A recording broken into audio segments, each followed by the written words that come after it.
उठाए, छोटा से छोटा कदम, बड़ा कदम, कांग्रेस पार्टी उनको पूरा समर्थन देगी, 100% समर्थन देगी। मगर नोटबंदी का ये जो डिसीजन था, ये भ्रष्टाचार के खिलाफ नहीं था, ये काले धन के खिलाफ नहीं था, ये हिंदुस्तान के गरीब लोगों के खिलाफ था, ये हिंदुस्तान के कमजोर लोगों के खिलाफ था। मोदी जी ने कहा कि लाइन में चोर खड़े हुए हैं।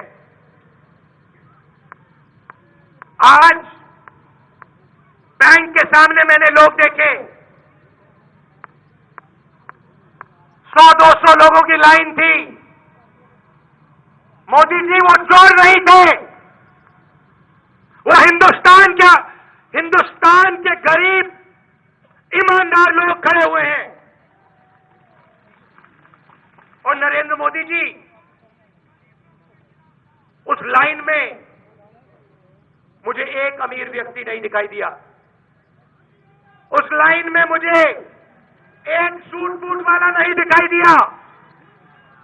वो लोग आपके जहाज में दिखाई देते हैं, आपके साथ चीन जाते हैं, जापान जाते हैं, अमेरिका जाते हैं, मगर बैंक के सामने पूरे हिंदुस्तान में वो लोग नहीं दिखाई देंगे। जरूर बैंक के पीछे दिखाई देंगे, बैंक से पैसा निकालते हुए दिखाई देंगे, मगर लाइन में सामने नहीं दिखाई देंगे। पिछले 2.5 साल से नरेंद्र मोदी जी की सरकार ने गरीबों पे आक्रमण किया है। 30 दिन की यात्रा किसानों के लिए हमने की, कांग्रेस पार्टी ने की उत्तर प्रदेश में। हिंदुस्तान के किसान ने नरेंद्र मोदी जी से सिर्फ 3 चीजें मांगी। देश को अपना खून पसीना देता है, इज्जत मांगी और सिर्फ 3 चीजें मांगी। कर्जा माफ, बिजली बिल हाफ और अनाज के लिए, सब्जी के लिए सही दाम।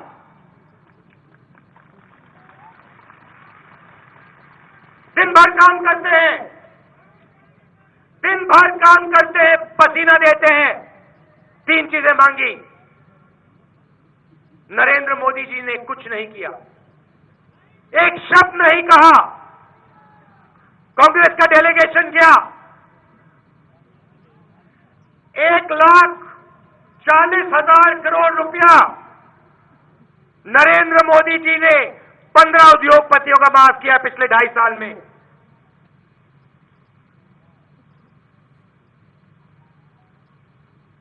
हमने उनसे कहा, किसान का आप कर्जा माफ कीजिए। हर रोज हिंदुस्तान में किसान आत्महत्या कर रहा है, उसको आप सही दाम दिलवाइए।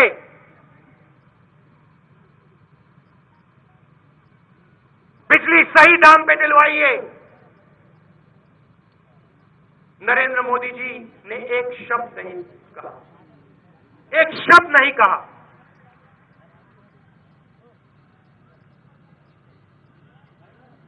पार्लियामेंट हाउस में मेरे सामने लोकसभा में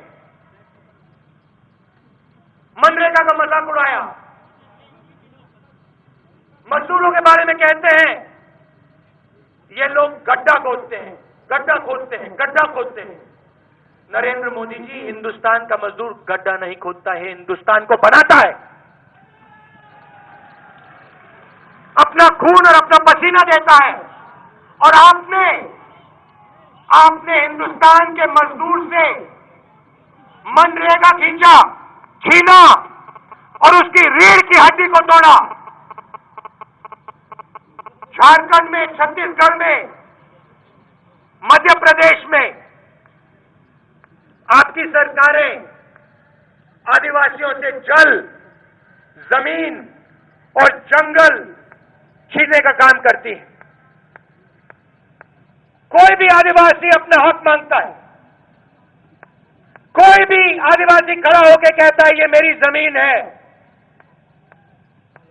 और आपके लोग उसे गोली मार देते हैं, सरकार के लोग उसे गोली मार देते हैं। आपने देश को 2 भागों में बांटने का काम किया है। एक तरफ 1% सुपर रिच लोग, सबसे अमीर लोग, दुनिया के सबसे अमीर लोग, दूसरी तरफ 99% हिंदुस्तान के ईमानदार लोग। पिछले 2.5 साल में आपकी सरकार की पॉलिसीज ने हिंदुस्तान के 1% अमीर लोगों को हिंदुस्तान का 60% धन पकड़ा दिया है। ये मेरा आंकड़ा नहीं है, ये एनडीए सरकार का आंकड़ा है। इससे आगे जाना चाहता हूं। 50 परिवारों को आपने हिंदुस्तान के धन का सबसे बड़ा भाग पकड़ा दिया है। ये सूट-बूट सरकार की सच्चाई। काला धन क्या है और कहां है, किसके पास है?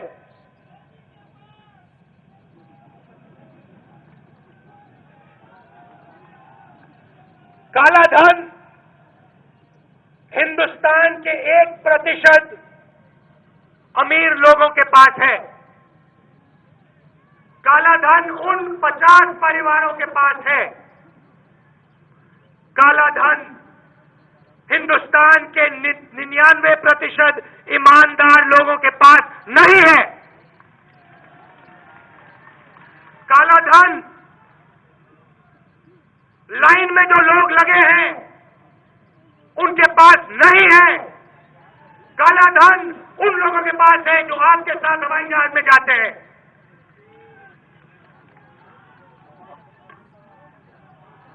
सारा काला धन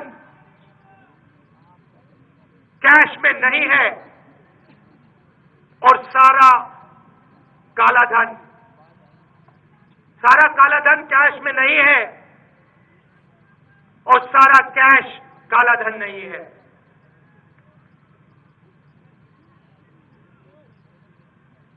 अगर आप हिंदुस्तान के काले धन को देखें, उसमें से सिर्फ 6% काला धन कैश में रखा जाता है। हिंदुस्तान के चोर होशियार हैं। इस बात को आप मानते हो कि हिंदुस्तान के चोर सबसे होशियार होते हैं और लालची भी होते हैं।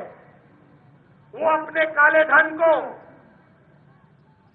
कैश में नहीं रखते हैं, वो अपने काले धन को बड़ी बड़ी इमारतों में, रियल एस्टेट में और स्विस बैंक अकाउंट में रखते हैं, विदेशी बैंक अकाउंट में रखते हैं। हिंदुस्तान का 94% काला धन सोने में,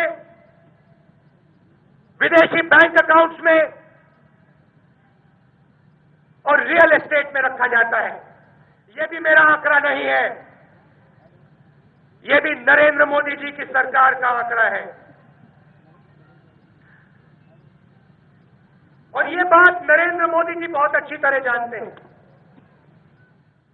क्योंकि पिछले चुनाव में तो राहुल गांधी का कहना है कि प्रधानमंत्री नरेंद्र मोदी ने मेरे आरोपों का जवाब तो दिया नहीं, बल्कि मेरा मजाक उड़ाया। प्रधानमंत्री नरेंद्र मोदी ने क्या कुछ कहा था भ्रष्टाचार पर, यह आपको बताते हैं। उनके एक युवा नेता हैं,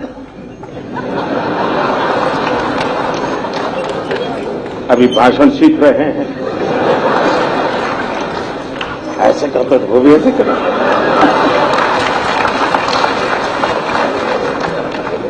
उन्होंने कहा, जिस देश में 60% लोग अनपढ़ हो, वहां मोदी ऑनलाइन बैंकिंग की बात कैसे कर सकता है? मुझे बताइए साहब, कोई पढ़ा लिखा था क्या? मैंने कोई जादू टोना किया कि वो अनपढ़ हो गया? ये 60% अनपढ़ थे। ये रिपोर्ट कार्ड आपने किसका दिया जी? जरा बताओ तो भाइयों बहनों, ये क्या कर रहे हैं उनको भी समझ नहीं है जी। लेकिन अच्छा है, किसी का काला धन खुल रहा है तो किसी का काला मन खुल रहा है जी।